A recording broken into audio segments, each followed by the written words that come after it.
Vamos a conocer los cambios que se han producido en la ley sobre tráfico. También se elimina la posibilidad de aumentar en 20 km por hora la velocidad para adelantar los turismos y las motos en vías de doble sentido de circulación. Este es un cambio importante y la velocidad ya no se podrá superar ni siquiera en este tipo de adelantamientos. Se podrán recuperar 2 puntos con la realización de cursos de conducción segura, si bien estos cursos tienen que ser homologados y regulados por tráfico. Esperemos que pronto publiquen la orden ministerial que regule estos cursos para poder obtener esos 2 puntos. Se unifica también el plazo en 2 años sin cometer infracciones para recuperar el saldo inicial de puntos. Hasta ahora ese periodo variaba en función de la gravedad de las infracciones.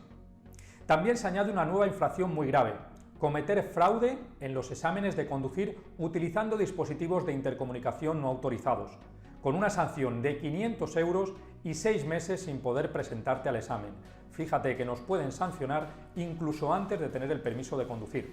Y vamos a ver las sanciones con puntos que se han modificado. Aumenta de 3 a 6 puntos la utilización de móviles. Además, se especifica que la sanción es por conducir sujetando con la mano el móvil. Debemos tener en cuenta que en 2006, cuando se instauró el permiso por puntos en España, ni siquiera existía la aplicación de WhatsApp. Fíjate cómo pasa el tiempo. Y la utilización del móvil sigue siendo un gran problema al volante. Ya se usa menos para hablar por teléfono, pero miramos los WhatsApp, el email, grabamos situaciones con la cámara y todo ello es un peligro muy importante.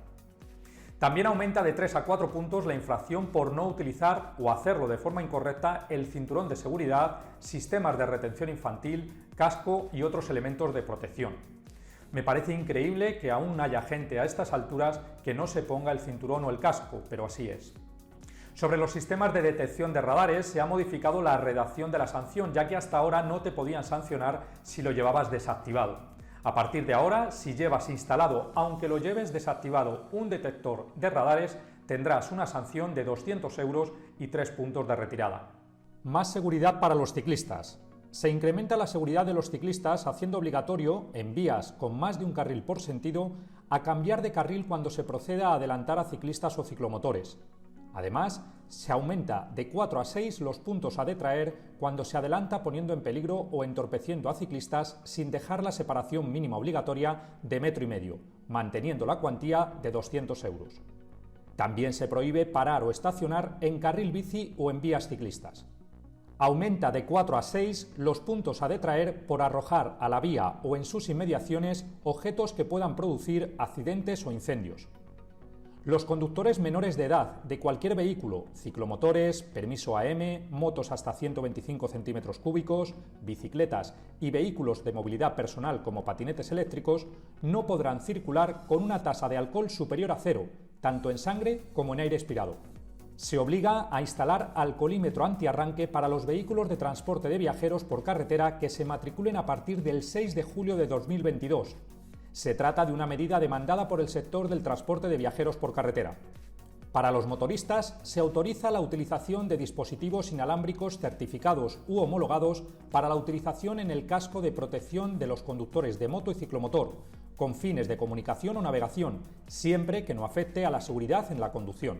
Y en cuanto a las restricciones en las zonas de bajas emisiones, se introduce una nueva infracción grave, con 200 € de cuantía, por no respetar las restricciones de circulación derivadas de la aplicación de los protocolos ante episodios de contaminación y de las zonas de las bajas emisiones. La Ley de Cambio Climático y Transición Energética obliga a los municipios de más de 50.000 habitantes a establecer zonas de bajas emisiones. Los vehículos de movilidad personal, entre los que están los patinetes eléctricos, tienen prohibido circular en travesías, vías interurbanas, autopistas y autovías dentro de poblado, y tampoco pueden circular por túneles urbanos. Y a partir del 11 de mayo del 2021 se modifican los límites de velocidad en vías urbanas y travesías. El límite genérico de velocidad en vías urbanas será de 20 km por hora en vías que dispongan de plataforma única de calzada y acera, 30 km por hora en vías de un único carril por sentido de circulación y 50 km por hora en vías de 2 o más carriles por sentido de circulación. Cuidado porque los carriles reservados para la circulación de determinados usuarios o uso exclusivo de transporte público no serán contabilizados como carril, como por ejemplo los carriles bus. A partir del 12 de noviembre del 2020, con el permiso B con 2 años de antigüedad, podrás conducir dentro del territorio nacional, es decir, solo en España, automóviles sin remolque impulsados por combustibles alternativos, destinados al transporte de mercancías con una masa máxima autorizada superior a 3.500 kilos, pero que no exceda los 4.250 kilos, siempre que la masa que supere los 3.500 provenga exclusivamente del exceso de masa del sistema de propulsión y siempre que no se incremente la capacidad de carga respecto al mismo vehículo. Podríamos decir que podemos conducir vehículos de hasta 4.250 kilos de masa máxima autorizada siempre y cuando sean de combustible alternativo y ese incremento de masa sea por el sistema de propulsión. Y algo importante para las empresas de transporte, podrán acceder al saldo de puntos de sus conductores para comprobar si tienen el permiso vigente. No podrán ver el número de puntos que tiene cada trabajador, simplemente verán si está en vigor o si lo han perdido.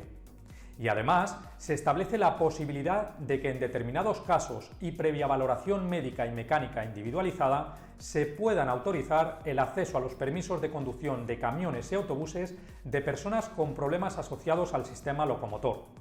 Los avances en prótesis y vehículos hacen posible que estas personas puedan obtener dichos permisos. Aprovecho para recordarte que si usas tacógrafo, el 20 de agosto del 2020 hubo una serie de modificaciones en los tiempos de conducción y descanso.